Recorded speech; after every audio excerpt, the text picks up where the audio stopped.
Whiskey spilled across the table. Glass shattered on the concrete floor, and a single sheet of paper drifted down beside it, 2 lines printed in black ink, executor Robert Ellison. Beneficiary none. That was the moment my son realized the world he had ruled for 10 years had just turned to ash.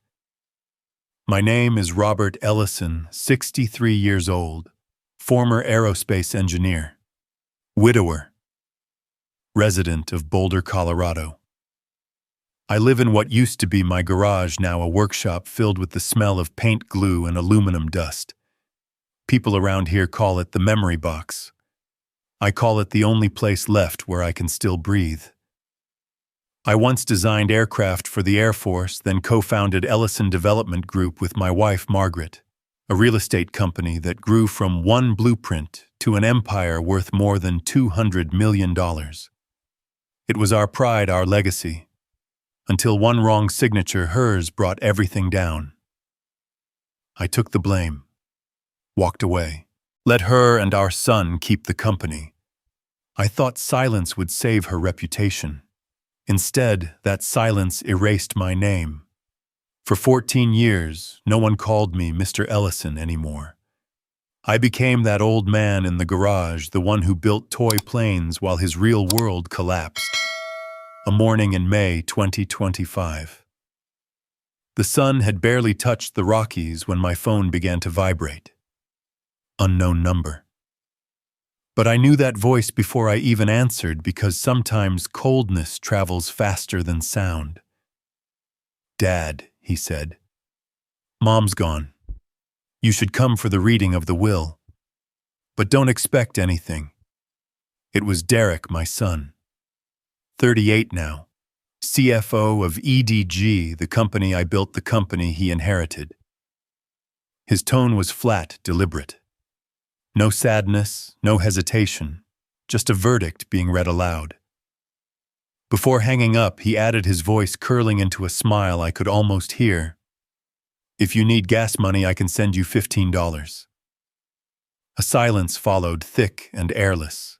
Then the dull, endless buzz of a disconnected line. I set the phone down. The whiskey in my glass trembled with my pulse. I took a slow sip. It burned all the way down, leaving the taste of iron and regret. $15. That was the price of fatherhood, 38 years of sacrifice reduced to pocket change. I typed a single reply. "Keep it. You'll need it to buy respect." The message sent. I didn't wait for a response. Silence and eyes, we had an old agreement. But this time that silence wasn't surrender. It was a beginning. I turned toward the wall. An old photograph still hung there, 3 people smiling in front of a small model home. Me, Margaret, Derek. Her handwriting was etched on the frame, the family that builds together. Now it looked less like a blessing and more like an accusation. They built with money. I built with silence. I still kept the habits of an engineer, recording every plan, every failure, every debt unpaid. I opened a weathered notebook. The last entry, dated 2011, held only 3 words written in pencil. Skyline. Silence. Debt. The paper smelled faintly of glue and time. I traced the words with my thumb, as if the grooves themselves still remembered the day I stopped being someone worth naming. Outside the window, Boulder was alive and peaceful, people walking their dogs, children racing on bicycles, someone laughing in the distance. And there I was, a man existing in a different timeline, where the wounds never healed, they just learned to bleed quietly. Margaret was gone. I didn't cry. Maybe because I'd already mourned her the day she signed the divorce papers without looking back. For years I told myself I'd never return to Denver. But Derek had just given me a reason. When I was young, my father told me something that never left. You can lose everything, son, but if you let others write your story, you lose your soul. I'd stayed silent for 14 years. Maybe it was time to take my story back. I cleared the table, wiped away the whiskey stain. Sunlight cut across the wood, splitting my reflection in two half-light, half-shadow. Exactly how I'd lived all these years. I pulled a wooden box from under the workbench. Inside were the last relics of EDG, a silver pen engraved with my name, the original blueprint of the Skyline Towers, and a sealed envelope from Grant and Myers Law, dated 2011. The signature at the bottom read, "Thomas Grant, my old friend, and one of the few who hadn't forgotten I once existed." I placed my hand on the envelope, didn't open it, just said quietly, "Maybe it's time." The morning light glinted off the unfinished model plane beside me. I spun its small propeller with my finger. It turned once, twice, then stopped. Time behaves the same way. It only stops when you decide to face it. It may sound strange, but I've learned that to bring back the truth, you don't need to shout. You just wait long enough for the liars to expose themselves. That while reading it wouldn't just be a farewell to a woman I once loved. It would be a trial for a lifetime of silence. I grabbed my jacket and car keys. Before leaving, I looked around the workshop one last time at the dust, the blueprints, the ghosts. Then my eyes stopped on the family photo again. Margaret's words beneath the glass. The family that builds together. They used to sound proud. Now they sounded hollow. Outside, the wind rolled down from the Rockies, sharp, cold, but clean. I breathed it in. It cut through my chest like truth after too many lies. Dark clouds were gathering in the east, right above Denver. I looked at them and almost smiled. $15, huh, Derek? Let's see how you handle real debt. I started the car. The garage door lifted, flooding the room with light. The past stayed behind, but its echo followed me out onto the road. As I drove away, the voice in my head was calm, measured, not angry, not bitter, just awake. They say silence is weakness. They're wrong. Silence is when you no longer need to raise your voice because the truth will do it for you. The wind rose, the road narrowed, and as Boulder disappeared in the rearview mirror, I realized the story I'd buried 14 years ago was waiting for me in Denver, and this time I wasn't coming back quietly. Morning came quietly. Boulder lay still under a steel-gray sky. The air was cold enough to slip through the cracks of the garage window and crawl across the floor. I woke before sunrise and cleaned the workbench. The model airplane I'd left unfinished from the night before sat there, the left wing streaked with dried paint, a wound that had never quite closed. I touched it lightly, not to fix it, but to remind myself that some things are better left broken. I packed a few clothes, a couple of old tools, and the silver-framed family photo that had survived more than the marriage it once celebrated. On the table sat a small, unopened envelope, the letter from Grant and Myers Law, untouched for years. I almost left it behind, then paused. Silence filled the room. I slipped it into my coat pocket. 3 knocks echoed at the door, even steady, familiar. I didn't need to ask who it was. Carol Myers, 59, my neighbor for more than a decade. Widowed, taught piano to neighborhood kids and walked every morning past my house with a cup of coffee in hand. She stood on the porch holding a box of warm apple pie. "I heard you're leaving town," she said. I nodded, my voice rough. "Denver. There's an old story I need to hear again, this time properly." She looked at me for a long moment, eyes filled with quiet worry. "You're really going then?" "Yes," I said. "Not for the money. Just to hear the truth." She set the pie down on the table and sat on the porch step beside me. The wind brushed her hair across her face.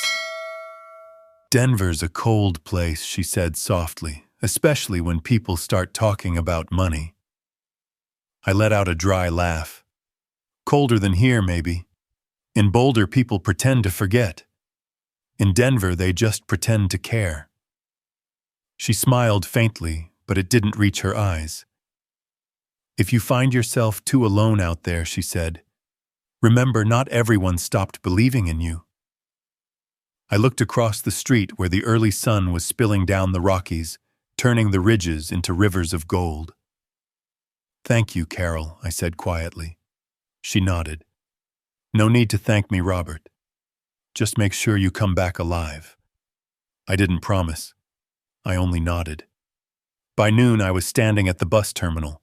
The silver coach hissed as its doors opened, a rush of diesel and cold air mixing into something oddly familiar. I took a seat in the very back, a habit left from years of not trusting anyone enough to sit in front. From there, I could see both the road ahead and the faces behind. The engine roared to life. The wheels turned slowly, then steadied as the city began to fade. Through the window, Boulder shrank, the quiet houses, the trees, and finally, the little garage disappearing in the mirror. I whispered under my breath as if speaking to someone who might still be listening. "Let's begin again, Margaret." The bus climbed onto the I-70 eastbound. Outside, rain began to fall, thin gray lines crawling down the glass like memories refusing to fade. I watched the droplets race each other down the window, and in that motion, the past returned. Year 2011. The boardroom of Ellison Development Group. Polished oak table. Warm lights above. Faces I once trusted sitting around it. On the screen, the blueprint of the Skyline Towers project. The project meant to make EDG a national name. The same project that destroyed my career. That day, I'd found a discrepancy in the financial report, one number altered, one account quietly rerouted. $5 million gone, redirected to a shell company. I'd asked Margaret, "Did you know about this?" She didn't look at me. Her answer was a whisper, "I'll take care of it." 3 days later, the headlines read, "Ellison Group under investigation for investment fraud." The board demanded accountability, someone to blame. And when I stood up, Margaret said nothing. Not even my name. I thought I was protecting her, protecting our company, protecting Derek. But as I walked out of that building, I understood the truth. I hadn't protected anyone. I'd erased myself from the very family I'd built. The memory faded. The present returned. Outside, the rain had stopped. The asphalt shimmered like molten steel under the late sun. My phone buzzed. Unknown number. The message was short. "There will be press at the will reading. Don't embarrass the family." I stared at it for a few seconds, then smiled the kind of smile no one wants to see. "I was humiliated a long time ago," I murmured. If anyone had been close enough to hear, they would have known it wasn't the voice of a broken man. It was the sound of a debt collector about to make his first call. The bus stopped halfway through the mountain pass. An elderly man stepped on, holding a small bouquet of white lilies. He sat beside me, his hands trembling slightly from the cold. "Headed to Denver?" he asked. I nodded. "For a funeral." He smiled sadly. "So am I. People die, but secrets don't." I turned toward him. There was something in his eyes I recognized, that tired kind of peace only people with long regrets carry. People die, but secrets don't. His words lingered long after he stopped speaking.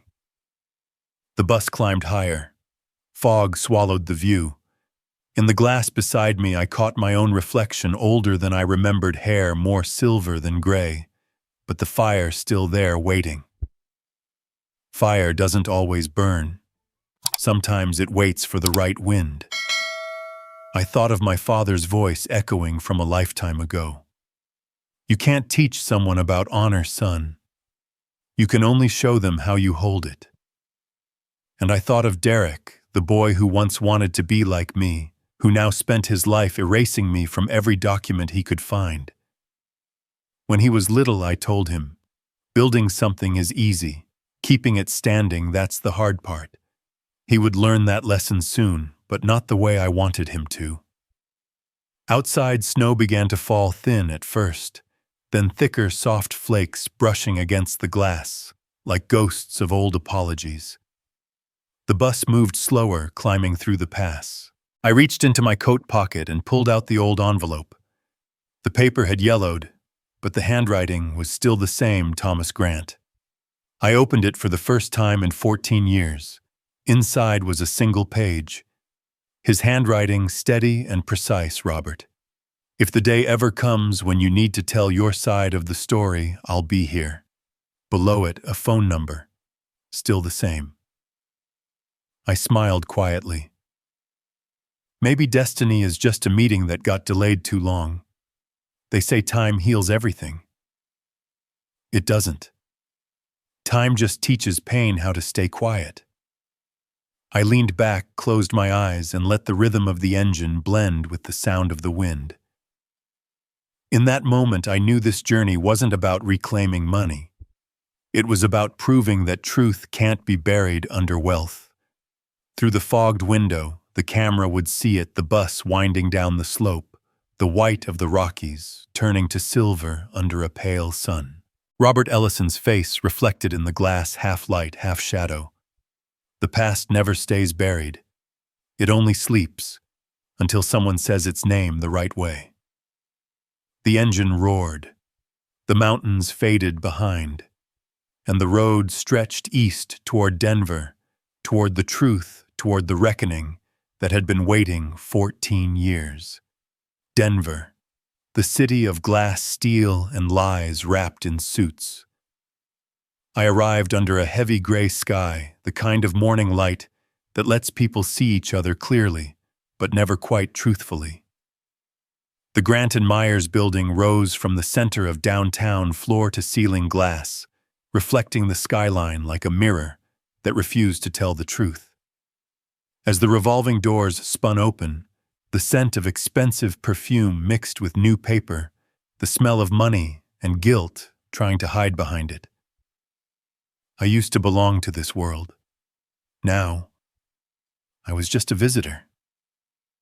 The young receptionist looked up, her blonde hair pinned into a perfect knot. Ellison. I nodded once. Mr. Grant is expecting you. The elevator doors closed around me. In the mirrored walls, my reflection stared back, colder, older, a man who had already lost everything worth losing. Each floor that passed seemed to lift another layer of memory press conferences, shareholders' dinners, hollow congratulations, and smiles that cost more than they meant.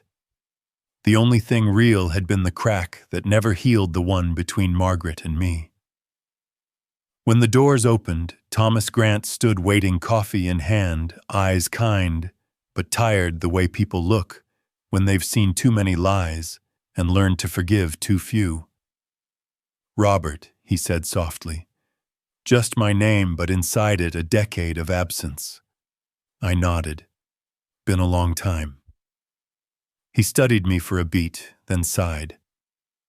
Derek's already here. Brought a camera crew. A corner of my mouth lifted, half a smile, half a scar.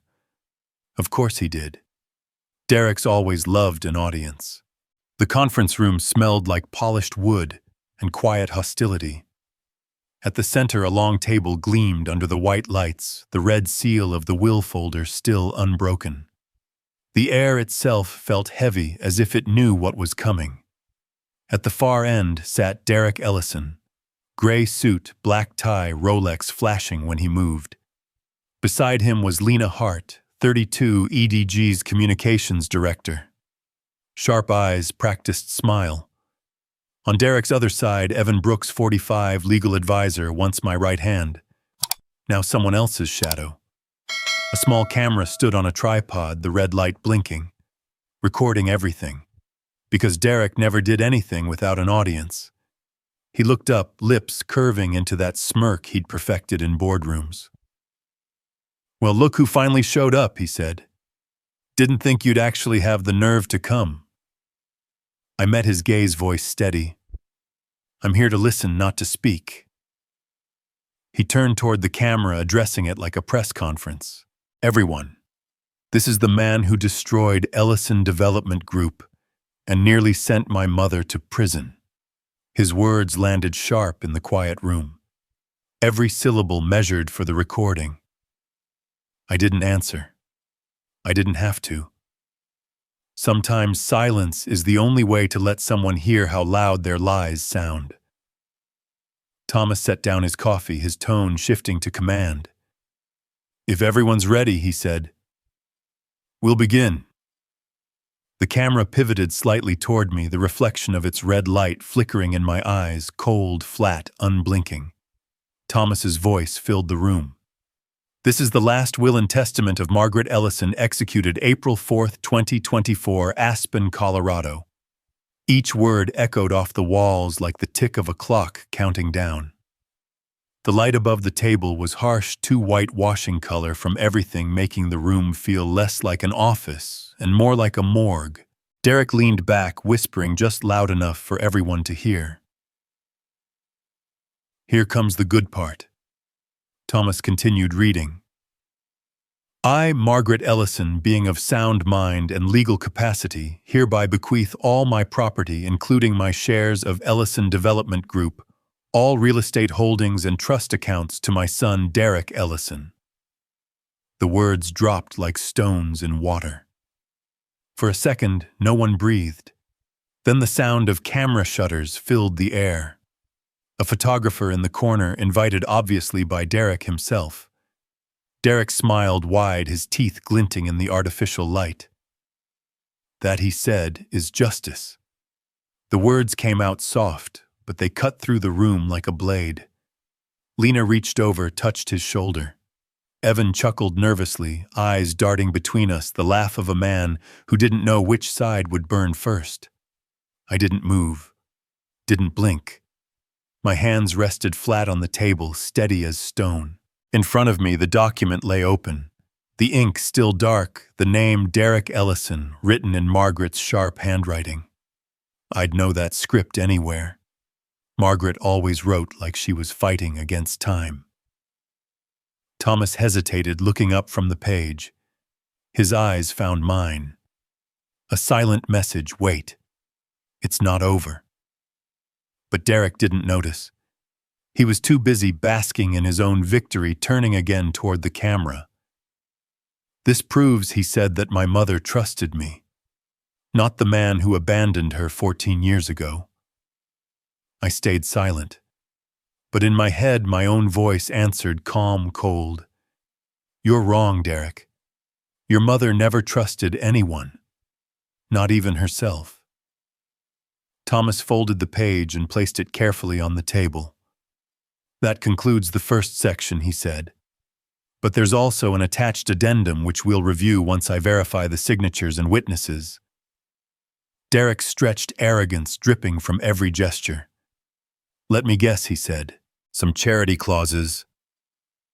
"We can skip those, right?" Thomas straightened, his tone hardening. "No, we cannot. In law, there's no such thing as skipping." Something shifted in the air. The energy in the room turned dense like static before lightning strikes. The camera kept recording its quiet, mechanical hum, cutting through the silence. My pulse was steady, slow, the kind of calm that comes right before the storm. I leaned back, voiceover sliding into the moment. Every time a man believes he's already won, that's when the real losing begins. Because true victory never makes a sound. The overhead lights caught the reflections of 4 faces on the polished table. Derek arrogant, Lena calculating, Evan uneasy, and me still as stone. Outside, Denver's sky turned to lead. Wind slammed against the glass walls, howling like a warning. Thomas checked his watch. "We'll reconvene in 10 minutes, he said. "I need to confirm the witness certification." The tension broke, but only slightly. Chairs creaked. The camera light kept blinking. Derek leaned forward, his smile fixed, rehearsed. "Well, Father," he said, "that clear enough for you?" I met his gaze, no anger, no pity. Just a calm he couldn't understand. "Crystal," I said quietly. "But remember, son, some papers aren't meant to be read all the way through." Thomas resealed the envelope, the sharp click of the lock echoing through the room. Outside, snow had begun to fall, soft flakes, sticking to the glass, melting into silver streaks. Justice never comes early. It arrives only when someone grows arrogant enough to believe they'll never need it. The camera light flickered once, then stopped.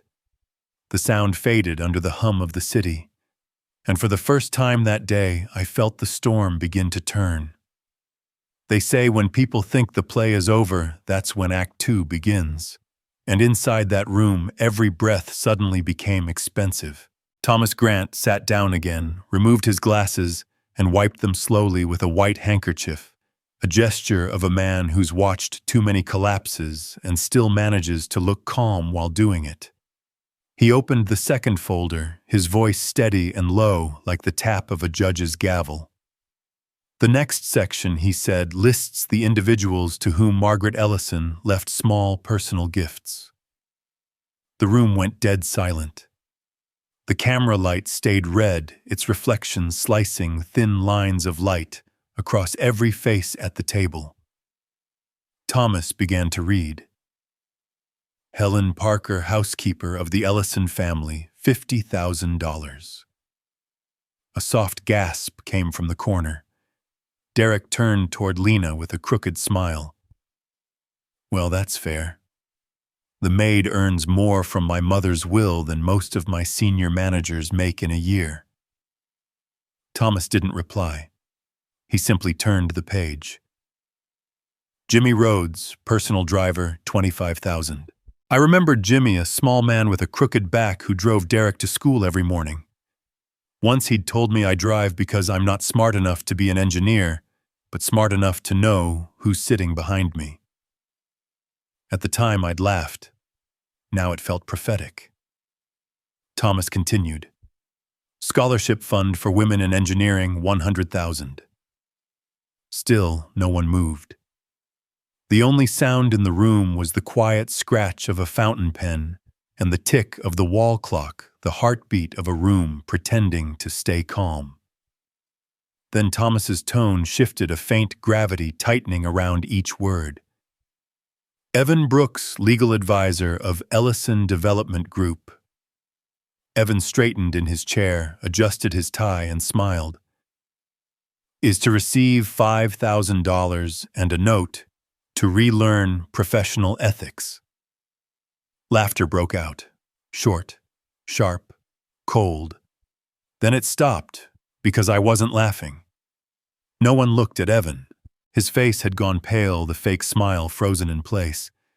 He forced out a dry chuckle. "Well, she always did have a sense of humor." Thomas replied without missing a beat. "No, Evan. She knew exactly what she was writing." Evan's jaw clenched. His hands tightened until his knuckles turned white. For a moment, he looked like a caged animal suddenly forced to see itself in the glass. Thomas turned another page. His voice dropped quieter now, as if bracing for the next blow. "Lena Hart, Communications Director of EDG." Lena tilted her head slightly, smiling for the camera, as if she'd practiced the moment. "Is to receive one faux leather handbag to replace the one she once switched." The whisper hit the room like wind through broken glass. Lena flinched. Color drained from her face. Derek turned sharply toward her. "What the hell is this supposed to mean?" Thomas set the page down, his voice crisp, surgical. There is a notarized statement confirming that Mrs. Ellison was of full mental capacity when she signed. Lena's lips parted, but Derek cut her off, slamming a hand on the table. Is this a joke? Is this some public humiliation act? Thomas looked up, calm, cold, unblinking. No one's being humiliated, Derek. We're simply reading what your mother left behind. The words hit like a block of ice dropped in the middle of the room. No one breathed. Lena's hands trembled. For the first time, her eyes darted away. Maybe she finally understood money can buy almost everything except the memory of the dying. Margaret hadn't forgotten. She'd just waited for the right moment to speak. Derek turned toward me, his voice cracking under the weight of anger. You knew about this, didn't you? You and Mother planned this together. I met his gaze, steady, quiet. No, Derek. But I knew your mother better than you ever tried to. Thomas walked slowly around the table, placing a sealed envelope in front of each of them. These are certified copies of the will. Sign the acknowledgement form before you leave. Evan sat rigid. Lana said nothing. Derek didn't even touch his envelope. I'm not signing anything, he snapped. Not until I know how long this farce is going to drag on. Thomas's eyes sharpened. If you believe this is a farce, remember your mother never joked about her work or her honor. Silence. Only the soft hum of the camera filled the space. The red light blinked steady, merciless. Derek frowned, glancing toward the back of the room. Wait. Who let you in here? A reporter stepped forward from the corner camera, shaking slightly in his hands. I was invited. By Mr. Ellison. Derek swung toward Thomas, furious. You invited the press. Thomas's reply was calm, even colder than before. No, Derek. Your mother's son did. The air froze. Evan looked down. Lena took a step back. And Derek, his face flushed, red eyes blazing. Impossible. She would never humiliate her own family like this, Thomas answered quietly. Maybe she just wanted people to hear her truth before someone else had the chance to rewrite it. I looked around the room at all the faces that once surrounded Margaret. 8 at her table signed her contracts. Now they looked like ghosts caught under too much light. I didn't speak, but in my mind one sentence echoed, when truth walks in honor is always the first to leave. Derek exhaled hard, fury cracking his voice. I'll sue. I'll shut this entire office down. Thomas didn't flinch. He simply looked at him, tone grave and deliberate. You could try, but the law doesn't fear the wealthy, Derek.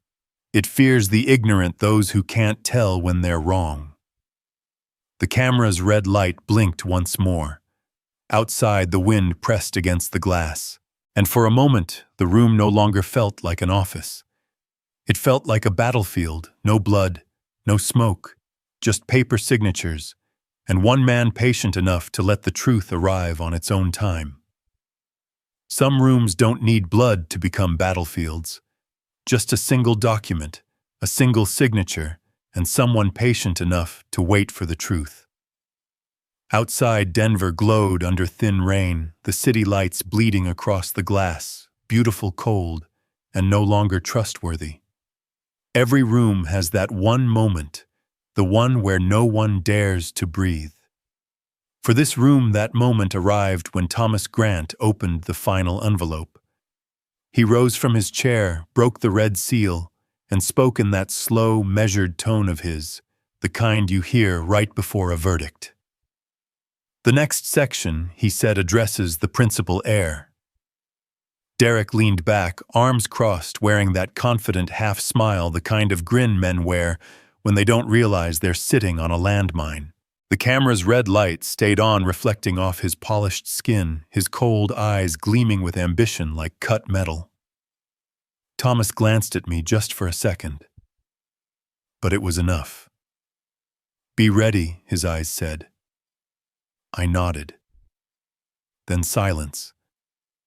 He began to read. "To my son, Derek Ellison, I leave the remainder of my estate, approximately $200 million, including corporate shares, real estate, and trust accounts." Derek's lips curved upward. Lena exhaled softly. Evan shut his eyes, the tension draining from his shoulders. For a moment, the only sound in the room was paper shifting and the offbeat rhythm of 3 hearts calming down. Then Thomas continued, his tone lowering the way a man speaks when he's about to change the entire story. "However, all assets shall be held and managed by the executor of the estate, Robert Ellison, until such time as they are released under the attached conditions." The air broke apart. Derek shot up from his chair. It slammed into the wall behind him with a crash. "Executor," his voice cracked like glass. "My father." "Are you joking?" Thomas didn't even look up. He simply kept reading. "The person I have chosen to guard and protect this legacy is the one who once built it. Only the one who built it can ever have the courage to open it again." The room froze. Lena's eyes widened. Evan's mouth opened, but no sound came. I didn't move. My hands rested on the cold table, the light from the ceiling trembling across the surface of my coffee cup. Derek's voice came out rough, hoarse, unsteady. "No. This is a setup. Your setup, Thomas, you and my father. You forged this to steal what's mine." Thomas's tone stayed perfectly calm. "Be careful with your accusations, Derek. Every document has been witnessed, signed, and notarized. Your mother was fully competent." Derek laughed, a hard, desperate laugh. "Competent?"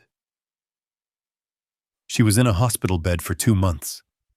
How lucid could she possibly have been?" Thomas's voice dropped heavy as iron. "Lucid enough to know who deserved her trust." I looked at my son. He was trembling not with rage, but with the fear that comes when power slips through your fingers. I felt no satisfaction. Only a hollow ache, like watching a child drop the very soul he'd been given. Men don't fall because they lose money. They fall when they realize money was never what kept them standing. Derek slammed both hands on the table, pointing straight at me. "You did this. You turned her against me," I answered quietly, steady level without heat. "No, Derek." She changed her mind, because for once she looked back and saw clearly. "Shut up," he screamed, hitting the table hard enough to tip a glass of water. Water spilled across the documents, staining the notary seals, smudging the ink. Thomas reached forward, quickly, steady hand over the page. "You just damaged the original Derek. Do you even realize what you're doing?" Derek's breath came fast, his eyes bloodshot. "Yeah, I do. I'm not signing a damn thing." Thomas stood tall, his words sharp enough to slice the tension. "Then perhaps you should listen to the addendum before deciding." Silence swallowed the room. The overhead lights flickered their reflections, glinting off the table like blades waiting to fall. Outside, the rain started to thicken, the first drops hitting the glass in rhythmic bursts. Evan bent to gather loose papers. "Maybe we should take a break," he muttered. Thomas raised a hand. "No. We continue." He drew a smaller envelope from the folder. Pale yellow edges, worn signature intact. "This," he said, "is the addendum it signed the same day with 2 witnesses and a physician's certification of mental clarity." Derek stood motionless, fists clenched, his shoulders trembling. Lena looked at him, forcing a smile that wouldn't come. Thomas glanced in my direction, and in that moment, my inner voice rose, quiet, measured, absolute. When justice decides to speak, it always begins in absolute silence. Thomas resumed reading. In the event that my son, Derek Ellison, fails to demonstrate moral integrity and responsible conduct, all assets shall remain under the sole management of the executor of the estate, Robert Ellison, until such time as he proves genuine change of character. Someone exhaled. It might have been me. It might have been the room itself. Then Derek laughed, harsh, hollow, cracking at the edges. Change of character. What is this, some sentimental movie script? Thomas met his eyes. No, Derek. It's the handwriting of a woman who watched too many people sell their souls to the company she built. Evan pushed his chair back quietly. Lena stared at the floor. Outside, the rain turned violent, a percussive rhythm against the glass like drums announcing a storm. Derek turned toward me, eyes burning, voice shaking. If you think I'll let you touch that company again, you're out of your mind. I'll sue. I'll overturn every line of that will. I looked straight at him, calm, heavy, deliberate. You can bend the law, son, but you can't bend the truth. Thomas checked his watch.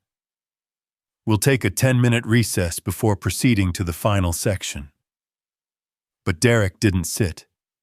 He just stood there, his shoulders tight, his gaze unfocused, the camera light still blinking red beside him. In the corner, the journalist tried not to move, but his lens caught everything: a man watching his empire fracture in his own hands. Justice has no scent. But when it finally arrives, the air always carries something unmistakable, the smell of iron, of rain, and of fear. Derek stood in the center of the room, breathing hard, the reflection of the lights burning in his eyes like fire. Thomas placed the yellow envelope back on the table, the sound sharp, final. I sat still, my hands folded. Some sons never understand, I whispered to myself, that parents don't leave inheritance to be thanked for it. They leave it to see whether, when everything's gone, their child still remembers how to be human. Outside, Denver's rain came down harder, each drop tracing slow silver lines across the glass, like time washing clean a name that once had been defiled. The past never dies. It just waits for a chance to come back to remind you who buried it. When Thomas read the word addendum, I stopped hearing his voice. The sounds in that Denver office faded, only the rain tapping on glass and my own voice echoing from 15 years ago. The voice of 2010, the night I signed my own sentence. Denver, 2010. I was 48, still strong, still confident, still foolish enough to believe that justice had a shape you could see. Ellison Development Group was at its peak. We'd just been named the top real estate developer in the Western states. Skyline Towers, my dream project, was days away from breaking ground. I believed it would be my legacy, something Derek could one day point to and say, "My father built that." But every legacy comes with a price. It was a cold March morning when I got the call, an emergency board meeting. Conference room, 32nd floor, glass walls, white light so bright it burned the truth out of every shadow. On the table, a folder marked in red ink, Irregularity Skyline Fund. I opened it, and within 5 minutes I knew. Someone had changed the numbers. $5 million gone. Moved through a shell account. And the signature at the bottom of the approval form, Margaret Ellison. I looked at her. My wife. The CEO. Calm. Composed. Adjusting her collar like it was any other day. "Robert," she said softly, "let me handle this. I know what to do, but I knew what handle meant. It meant bury. And in the world of finance, once you start burying things, you never stop digging graves." That afternoon, I called Derek to my office. He was 23, fresh out of business school, eager, proud, hungry to be Robert Ellison's son. I wanted to tell him the truth, but I didn't. because I knew if I did, he would hate his mother for the rest of his life. So I stayed silent. One more time. And that silence was the most expensive thing I ever paid for. A week later, the investigation began. The papers called it the biggest fraud case in Colorado's history. Investors fled. Stock plummeted. And during the emergency board session, Margaret stood up, her voice calm, the kind of calm that destroys people quietly. The executive who signed final oversight on this project, she said, was Robert. He bears responsibility. I still remember the feeling like the floor had been pulled out from under me. I looked around the table. Faces that once smiled, shook my hand, now stared at their notebooks. Only Margaret looked straight ahead, expressionless, untouchable. After the meeting, I stayed behind. She walked over. "If you take responsibility," she whispered, "the company survives. If you don't, the entire family goes down." I asked her quietly, "And if I do, what happens to me?" She didn't answer. Just said, "You'll do the right thing. You always do." That night, I sat alone in my office. 2 papers on the desk. One, a formal acceptance of legal responsibility. The other, a divorce petition. Both waiting for my signature. Outside the glass door, Derek stood. I could see his reflection in the pane, his eyes searching. "Mom said you messed up." "Is it true?" I didn't answer. I just smiled, the weakest smile I've ever worn. "Some mistakes, son, you don't understand until you're forced to choose between honor and love." He frowned. "I don't care about honor. I just want the truth." "You'll learn," I said quietly, "that sometimes the truth kills faster than a lie." The next morning, I signed both papers. When the pen hit the page, I heard something break. Not trust, not hope. Something deeper, the spine of a man who once believed he could save everyone. Within days, I handed my admission to the board. By the end of the week, the state licensing board sent my suspension notice. 10 years banned from any construction or development work. I walked out of the company I had built under a storm of flashbulbs and headlines screaming fraud, betrayal, Ellison's fall. Margaret didn't walk beside me. She stayed upstairs signing the future without me. Derek watched from the balcony. Didn't say a word. I looked up, and in that brief second I saw the moment he stopped being my son. People think betrayal is an act. But sometimes it's simply someone choosing to stand still while you're falling. Weeks later, Margaret asked to meet. A small cafe on Pearl Street. Rain against the windows. She slid a white envelope across the table. "It's the divorce papers," she said. "I've signed. If you sign our assets separate, the company won't freeze. Derek will be safe." I looked at her. "Have you ever thought that maybe we're killing something other than our reputation?" She looked away, who's on the rain. Sometimes someone's happiness has to be paid for by another person's peace. And you've always been the one who could endure. I signed. Didn't look back. 2 months later, the papers ran the headline, "EDGG saved. Margaret Ellison retains CEO role." And me, I disappeared. Some said I fled the country. Others said I'd been convicted. A few whispered I was dead. No one corrected them, not even her. A year passed. Then a postcard arrived. No message. Just a picture, skyline towers complete, gleaming under the Denver sky. At the bottom, written in her hand, "We did it. M." I threw it into the fireplace, watched it burn, and thought, yes, we did. Just not together. White light, a gray interrogation room. An investigator sat across from me, tapping a pen. Mr. Ellison, you acknowledged that you signed full legal responsibility for the Skyline project. Yes. You're aware that means you could be charged criminally, I'm aware. Then why did you do it? I looked straight at him. No anger, no fear. Just a silence I'd forged into armor. Because of my family, I said. Even the ones who forgot I belonged to it. He studied me for a long moment. I added quietly, people ask if I regret it. No. Because sometimes to protect what's right, you have to be willing to become the villain in your own story. The light faded to gray. The sound of rain drifted further away. On screen, a single line appeared: cold, clean, absolute 2010. The day silence began. Some truths don't arrive with an explosion. They come with the sound of paper unfolding slowly, quietly, and still they change everything. Present day. Denver. It was still raining.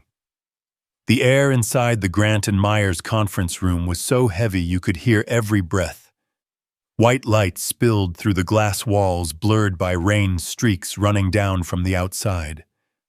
Thomas Grant sat at the head of the table, his hand resting on a red-sealed envelope. Across from him, Derek stood stiff, his face locked tight like a mask cracking under pressure. Lena reached for his hand. He pulled away.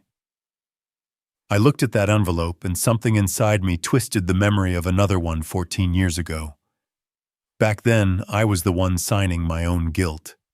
Today, I just waited for the truth to sign mine.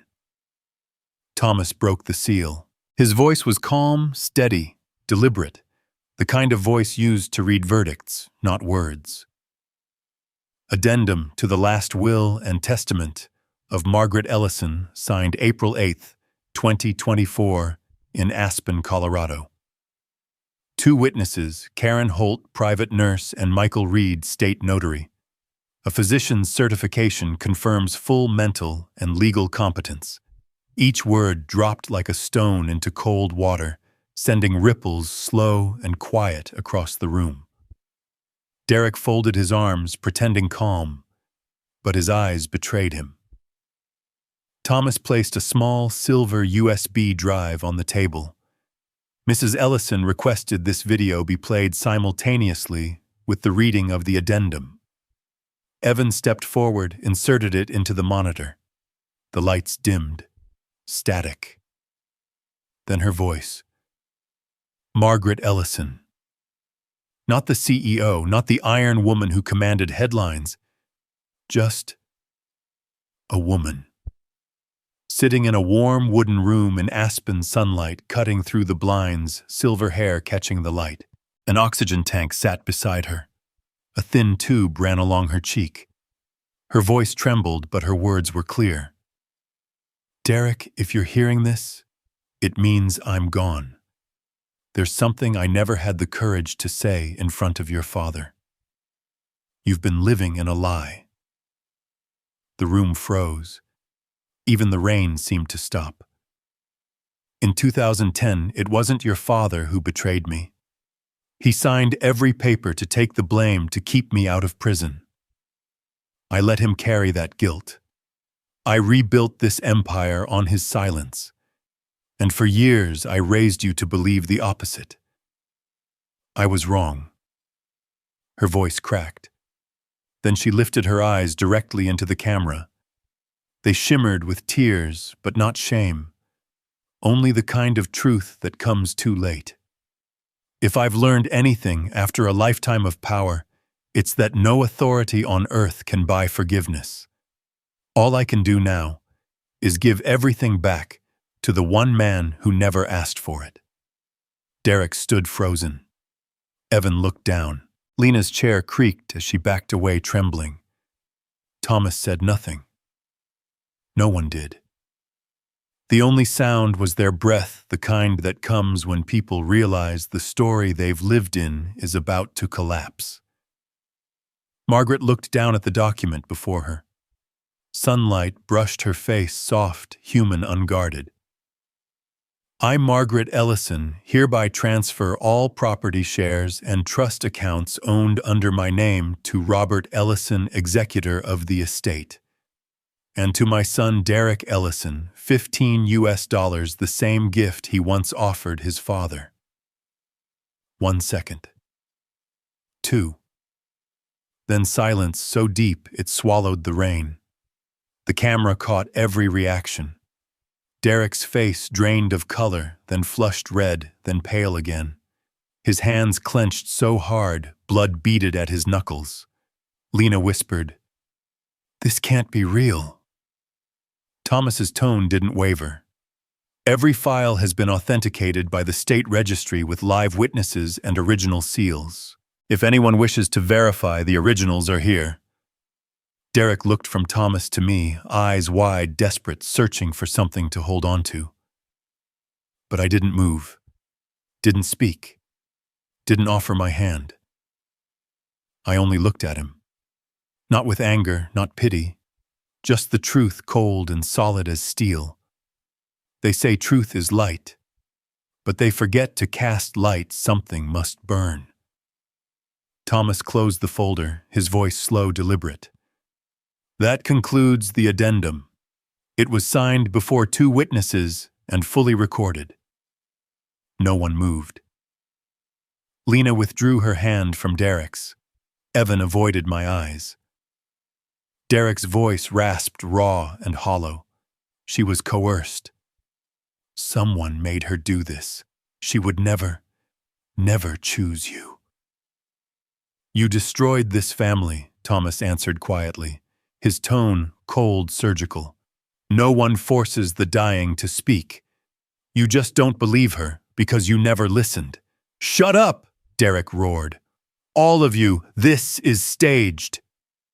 The chair toppled. Papers flew.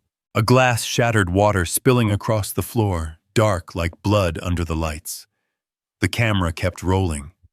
Its red light blinked relentless. I stayed seated. Watched him. The same way I once watched myself collapse under a spotlight years ago. Thomas bent down gently, blotting the wet pages with a napkin. Then he spoke softly, but each word sharp enough to cut air. "Justice isn't late, Derek. It just waits for the right person to arrive." Silence. Only the rain came back steady and cold.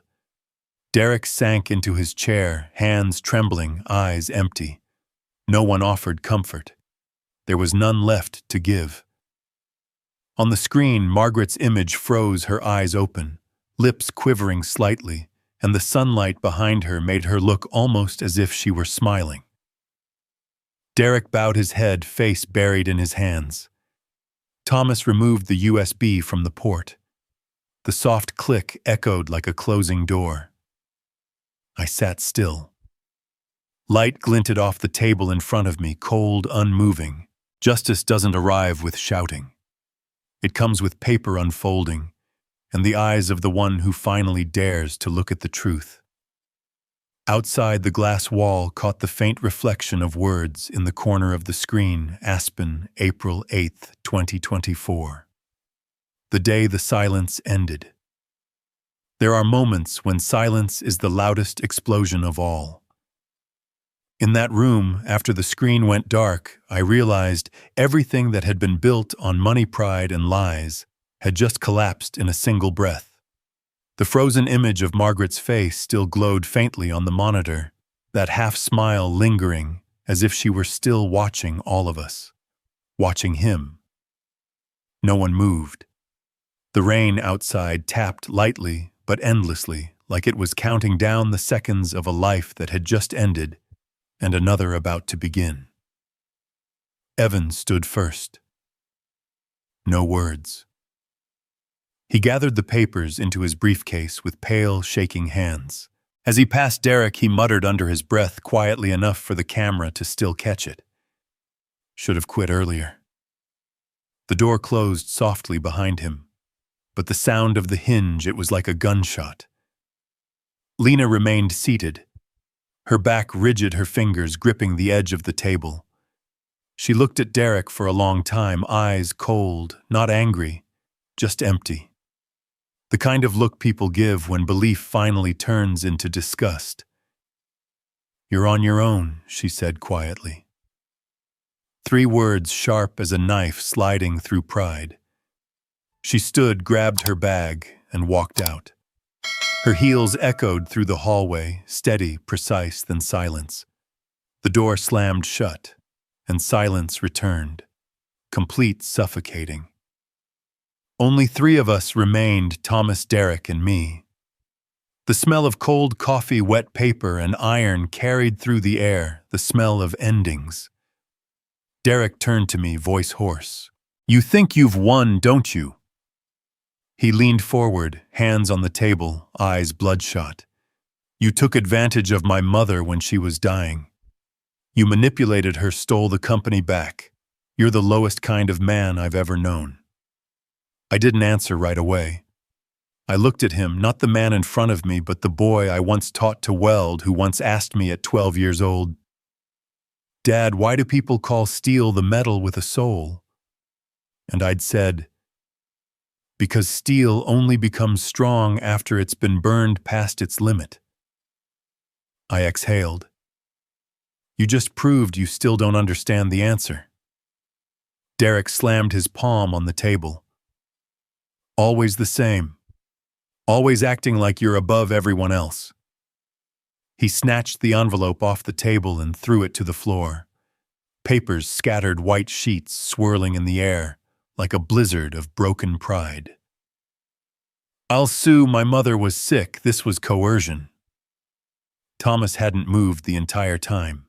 Now he calmly opened a drawer, pulled out a thick file with a red state seal, and laid it flat on the table.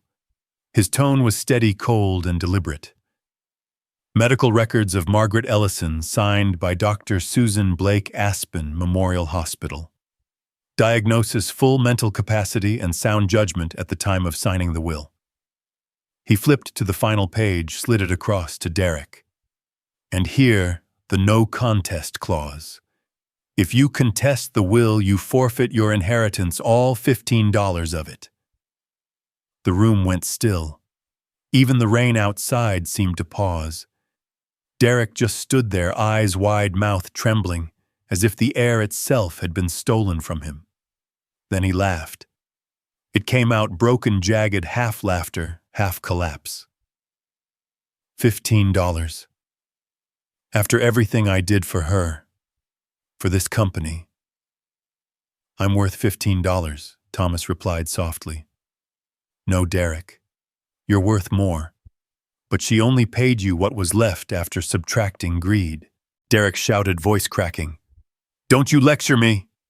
He hurled the chair aside and lunged toward the table. 2 security guards rushed in from the door, grabbing him before he reached Thomas.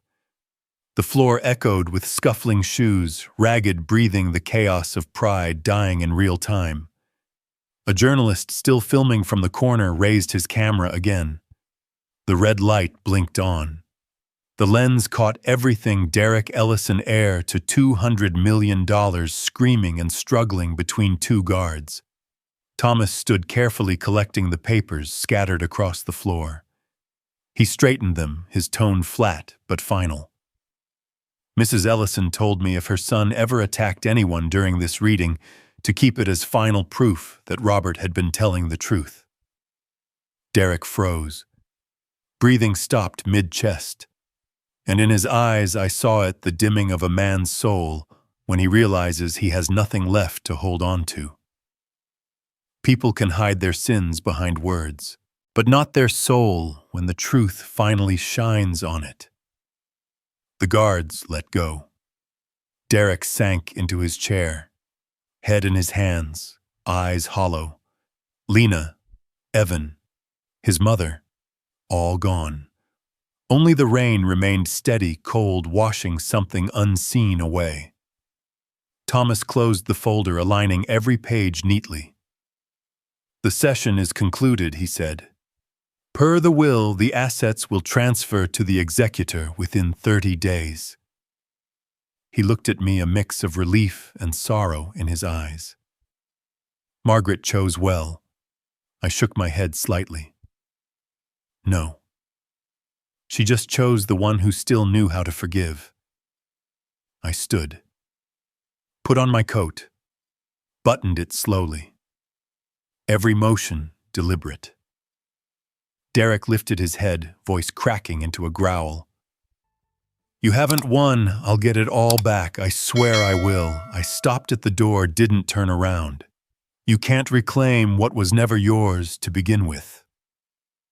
I walked out. The hallway was long and sterile. White lights reflected off the polished marble floors. Each step echoed like a metronome, marking the distance between my past and my peace. Along the walls, black and white photos of old Denver buildings I once designed, sketches I once drew, now just artifacts of a younger man who believed in permanence. Outside, rain thickened against the glass. The city shimmered below traffic lights, bleeding red across the puddled streets. A reporter hurried beside me, microphone raised. Mr. Ellison, do you have a statement for the public about inheriting your late wife's estate? I stopped. Looked through the glass past the buildings toward the faint shadow of the Rockies, hidden in mist. My voice came out low, calm, deliberate. No one truly inherits justice. We only hold it until we find the courage to give it back. Then I walked on. The glass doors slid open. Cold air rushed in, carrying the scent of rain and steel. Inside, Derek sat hunched in the empty room, papers scattered around him, the ceiling light reflecting off a shallow pool of spilled water, warped, distorted like his name, his legacy, his reflection. Thomas stood by the window, watching the rain fall, his face heavy like a man who'd just finished a moral trial. And me.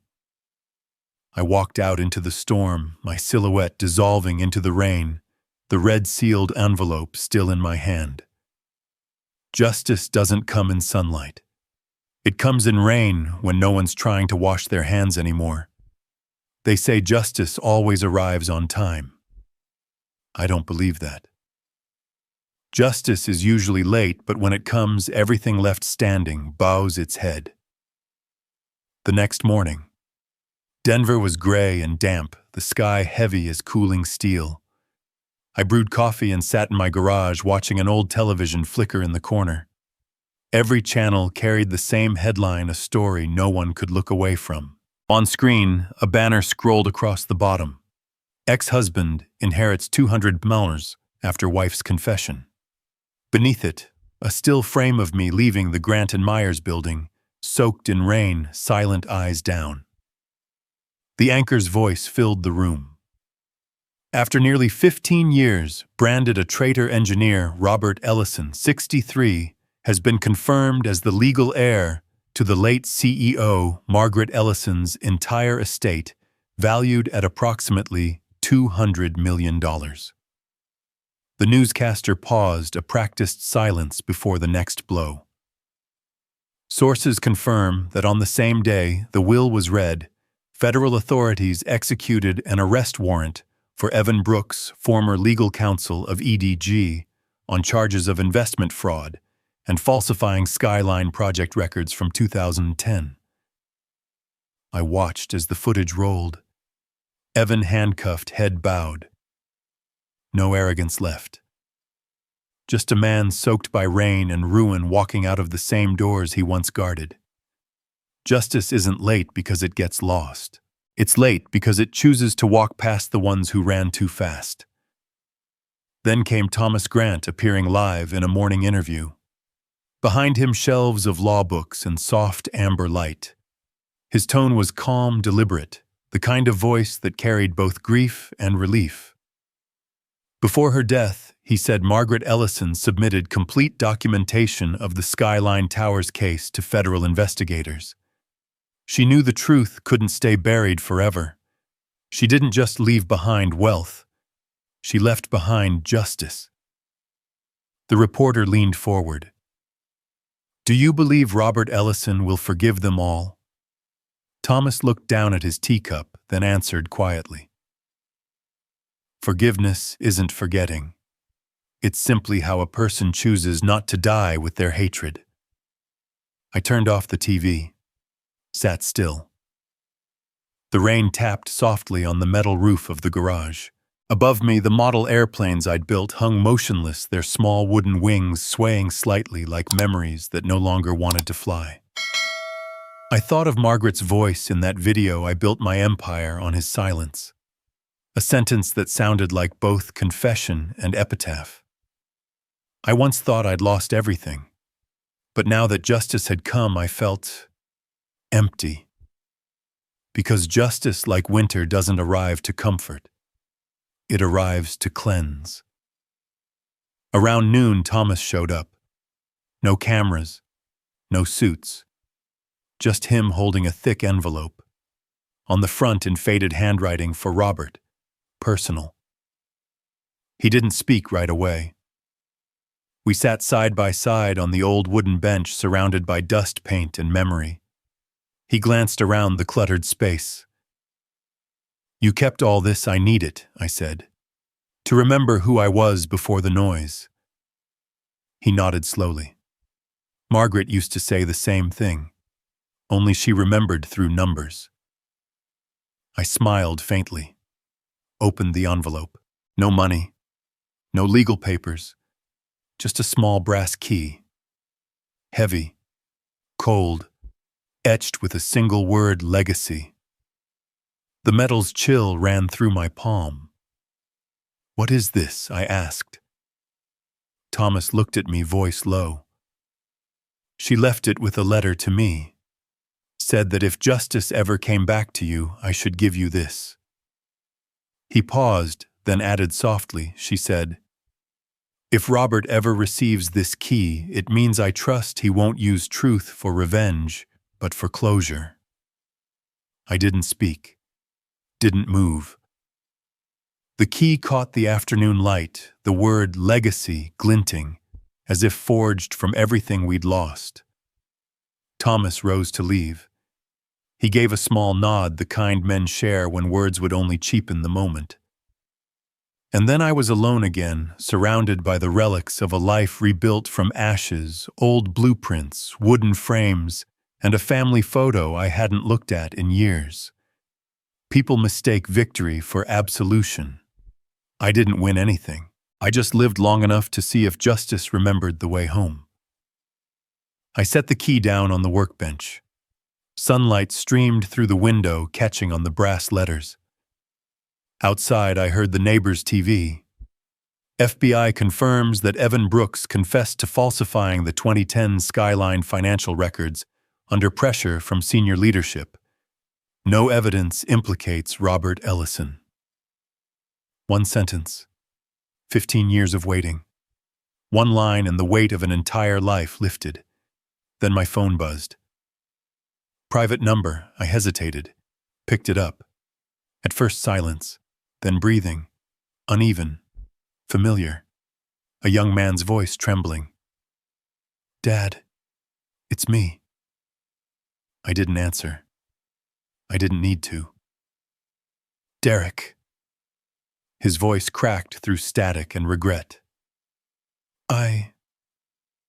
I don't know where to start." I replied quietly.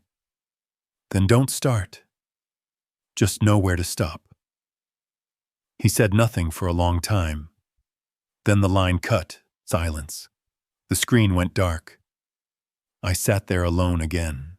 The key glowed faintly on the table, the word legacy burning gold in the afternoon sun. The camera in my mind panned slowly across the garage over the sketches of Skyline Tower, the little model of the building that ruined and rebuilt my life. Justice isn't wrong for being late. It just wants to see if you still have the patience to wait for it. And sometimes the reward isn't money. It's hearing someone call you Dad one last time. The lens stopped on the brass key, legacy carved deep. Outside the garage, the wind carried the scent of rain and iron, the smell of truth when it finally unlocks what's been closed for too long. They say that when justice is served, the world feels lighter. But no one ever mentions justice has a smell. The smell of iron, of old paper, of memories unlocked after being sealed away for too long. That afternoon, I drove toward Cherry Creek, past streets that once carried my name on billboards.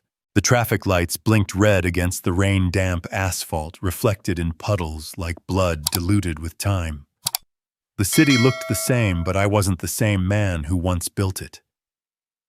I parked across from the old Ellison Development Group headquarters, tall, proud, its mirrored windows still pretending to hold the sky. But the sign on the rooftop, EDG, had rusted through the letters, cracked like broken promises.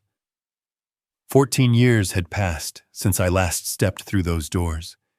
And yet, as I walked up the marble steps, I could still hear the echo of my younger self, the footsteps of ambition, the laughter before the fall. At the entrance, the security guard squinted.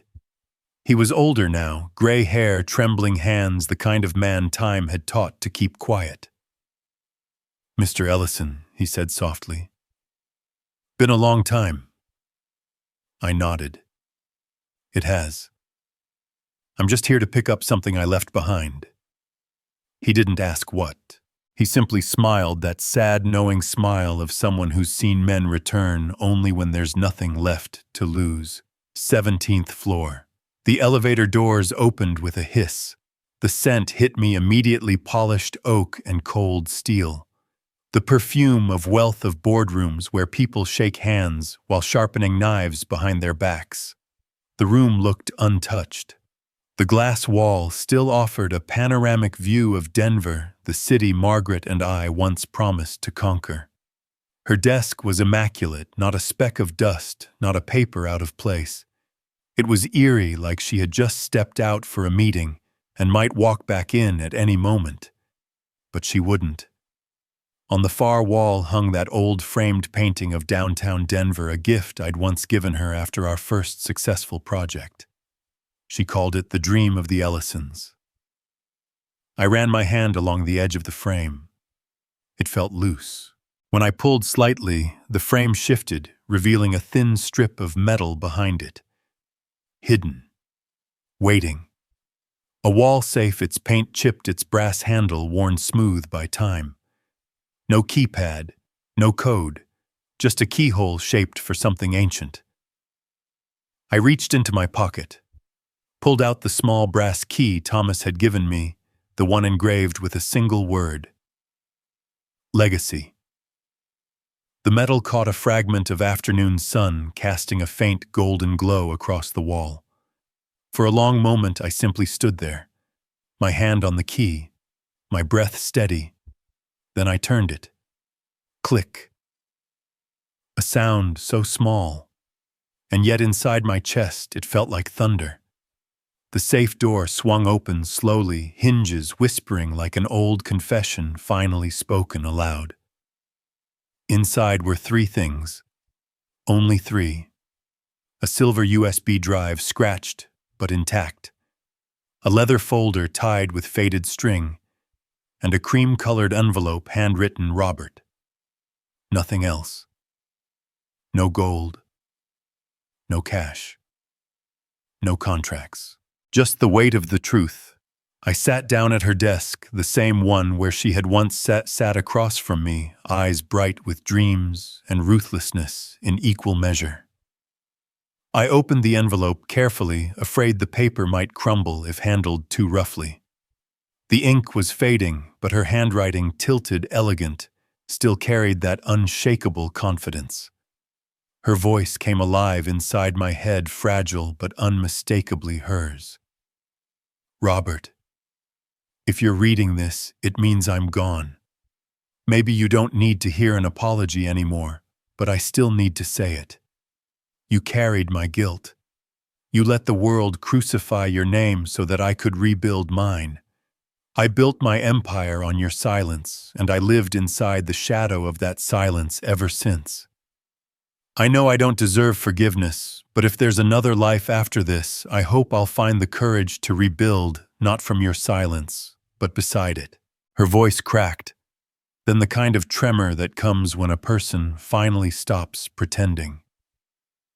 I used to think honor was the highest thing a person could keep. But I learned honor doesn't live in buildings or bank accounts. It lives in the way we face the people we buried beneath our ambition. I'm leaving you this USB. Inside it are all the documents, the Skyline files, the testimonies, the contract I signed wrong. You don't need to make them public. I just want you to know the truth never died. It only waited for you to return so it could see the light again. I sat there still as stone. Outside, the wind pressed against the glass. The sunlight shifted, turning the ink on the letter into a living shimmer, like her words were breathing one last time. I didn't cry. Not because I'd run out of tears, but because what she gave me wasn't sadness. It was closure. For 15 years, I'd thought I'd lost everything. But now, holding that letter, I realized I hadn't lost it. It had been waiting for me here inside this locked room, inside her last, honest breath.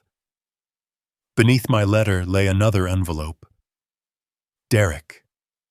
Still sealed. The handwriting the same, gentle, almost maternal. On the back, a single line for our son, if he still wants to know who his mother really was. I stared at it for a long time. My fingers brushed the seal. Part of me wanted to tear it open to read what she couldn't tell him while alive. But I didn't. Because forgiveness isn't curiosity. It's restraint. Some truths don't need an audience. They just need a witness. I placed the envelope back inside the safe along with the leather folder. Then I looked inside one last time. The metal's reflection caught my face, older, lined, but steady. For the first time in years, I looked like myself again. I closed the door, turned the key. Click. A final punctuation mark at the end of a 15-year sentence. They say forgiveness unlocks others, but sometimes to forgive you have to lock part of yourself away again. As I stepped into the hallway, I caught a glimpse of the Denver skyline through the window. The sunset spread like spilled copper across the glass, turning the city gold. For years I'd seen Denver as a battlefield, contracts, betrayals, deals sealed with lies. But from here, bathed in the soft light of evening, it looked different. It looked human. Behind me, the safe was shut, the key warm in my palm. The old security guard was waiting near the elevator. He looked at me the way people look at returning ghosts. "Did you find what you came for, Mr. Ellison?" "Yes," I said. What I came for wasn't a thing. It was a voice. He nodded, smiling faintly. "She always said you'd come back one day." Maybe she was right. She usually was, he replied, his eyes kind. Outside, wind swept across the parking lot, carrying the scent of rain and iron. I held Margaret's letter tightly. The paper was thin, fragile, but somehow warm, like the words inside it were still alive. The last light of day spilled over the envelope, and for a moment the name Robert gleamed gold. In a lifetime, there are two things you should never lock away: truth and kindness. Everything else time can take care of. In his hand, Margaret's letter, soft but heavy as metal. Forgiveness doesn't make me forget. It just makes me strong enough to look back without shaking. They say that after every storm comes peace. But I've learned true peace only arrives when you stop trying to prove who was right and who was wrong. 3 months had passed since the safe at Cherry Creek was opened. Summer came late to Denver that year, slow, hesitant, as if the city itself was learning how to breathe again after a 15-year explosion. The news about the Ellison family had finally quieted. But silence, I've found, isn't the same as forgetting. On the front page of the Denver Business Journal, a headline in bold black letters, EDG. Board removes Derek Ellison amid audit scandal.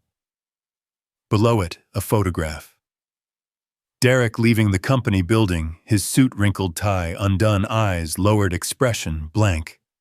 The article read, following an internal investigation, the EDG board confirms that Derek Ellison deliberately concealed financial evidence during the company's 2021-2023 restructuring period. His personal shares remain frozen pending federal prosecution. I stared at that picture. I didn't feel victory. I didn't feel anger. Just fatigue. The kind of tired that settles in after walking too far for too long, and finally realizing the destination was never about winning. It was about stopping.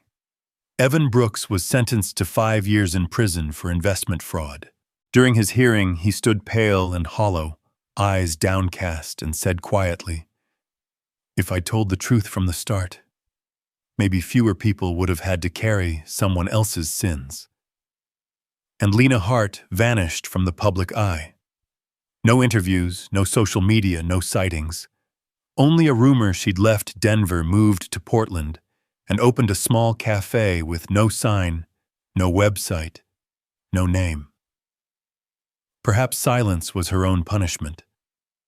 I didn't attend any of their trials, didn't talk to reporters, didn't give interviews. The only thing I sent out was a single handwritten note to Carol Myers, the neighbor who'd brought me apple pie the morning I left Boulder. It read, "Justice comes late, but when it arrives, it doesn't need noise."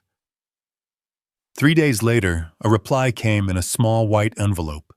Same slanted handwriting, same calm tone. Sometimes the silent ones win simply by not needing to. I read that letter sitting on the garage steps. The evening wind drifted through the half-open door, carrying the scent of rain and pine sap.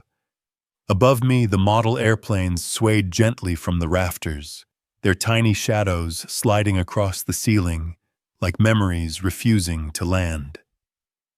And for the first time, I understood for years I hadn't been fighting to win.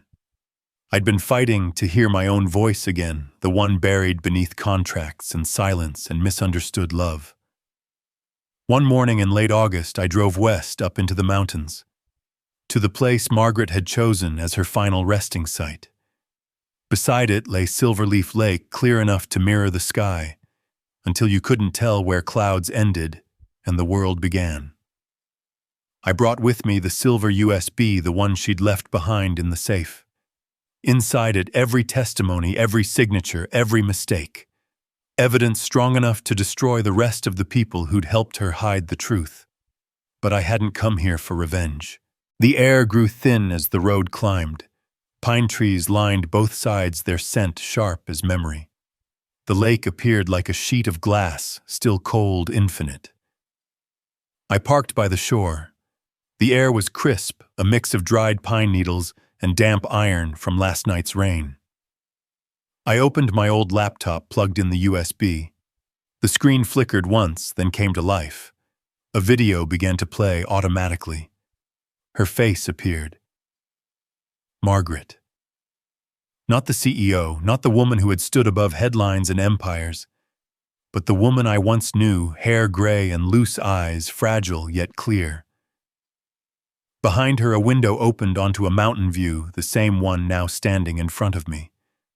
Her voice was faint but steady. "If you're watching this, it means you've forgiven me." She smiled weakly, a tired smile, but real. "I didn't make this for the world. I made it for you, the only person who understands that truth doesn't need an audience." A pause. Then her eyes lifted directly into the camera. "If you choose forgiveness, keep the truth. Don't burn it. Because sometimes silence is the only way justice can outlive us." The screen faded to black. The reflection of my own face stared back at me, older, lined, but calmer than ever. I held the USB in my hand. Small, light, yet heavy as if it carried the entire weight of my past. I pulled out my lighter. A tiny flame flared, trembling in the mountain wind.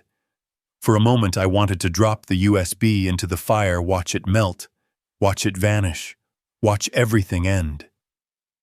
But I didn't. I flicked the lighter shut. No.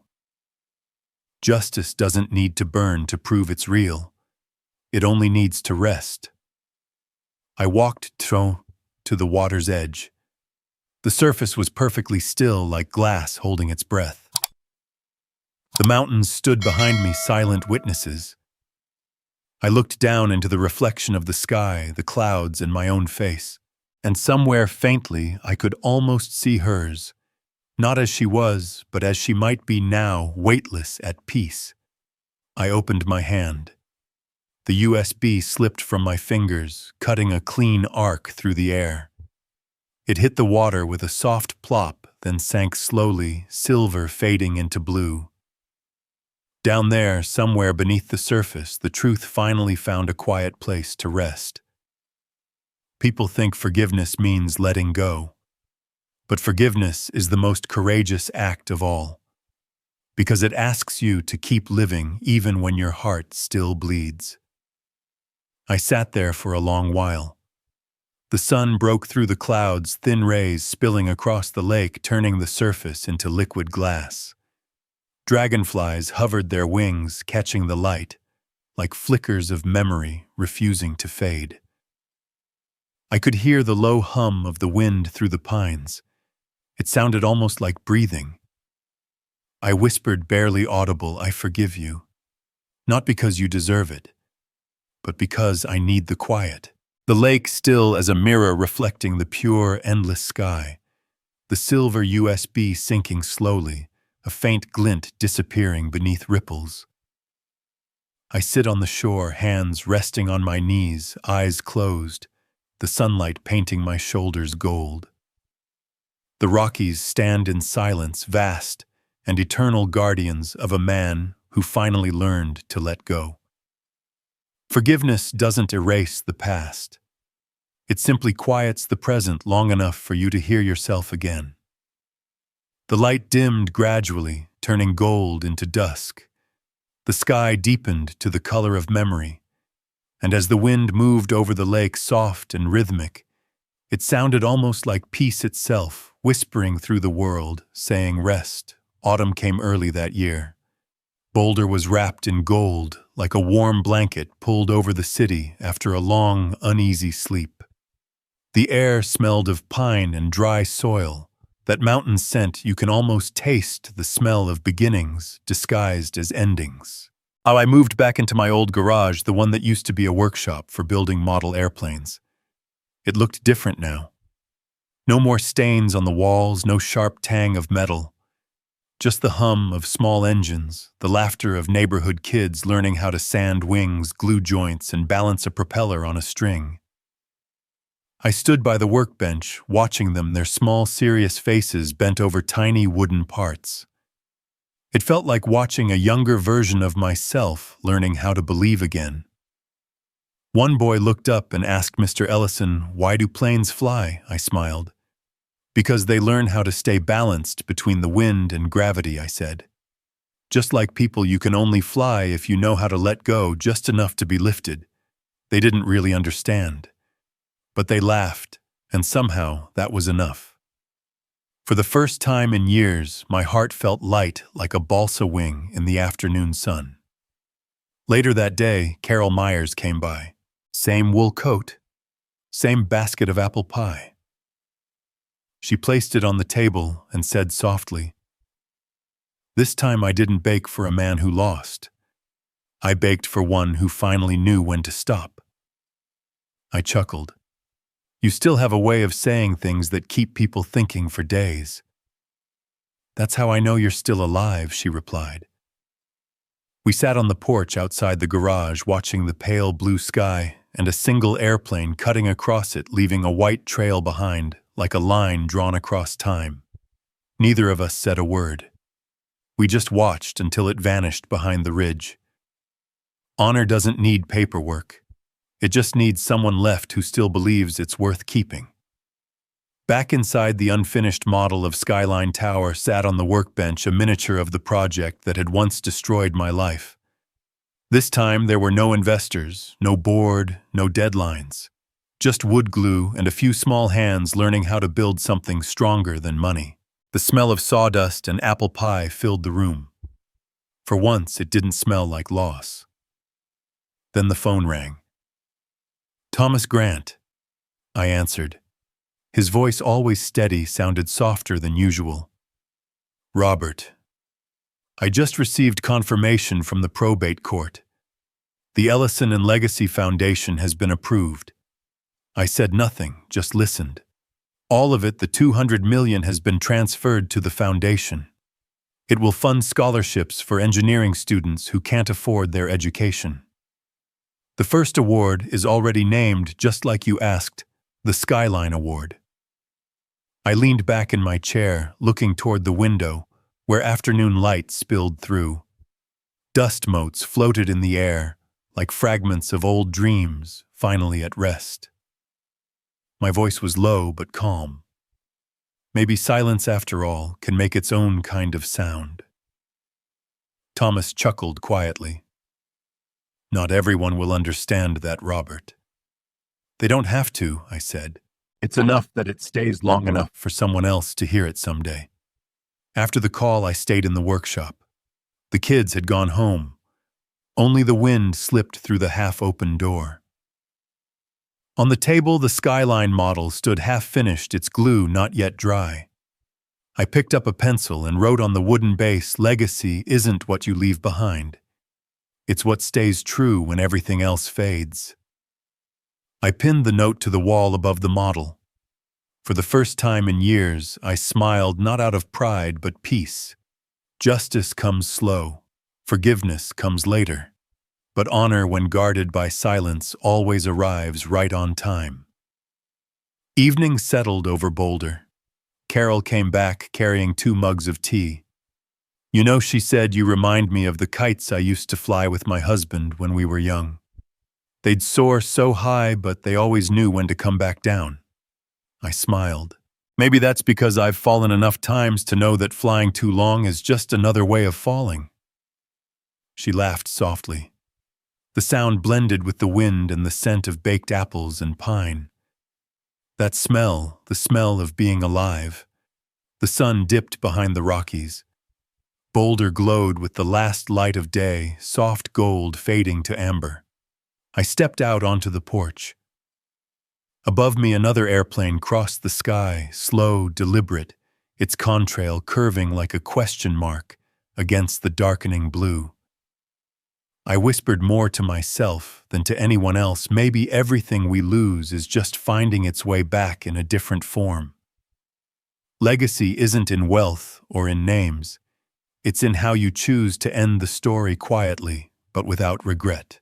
If it were you, could you forgive the child who once took everything from you? Tell me in the comments. I'll read every one. Like, share, and subscribe. If you believe justice doesn't need noise to be heard.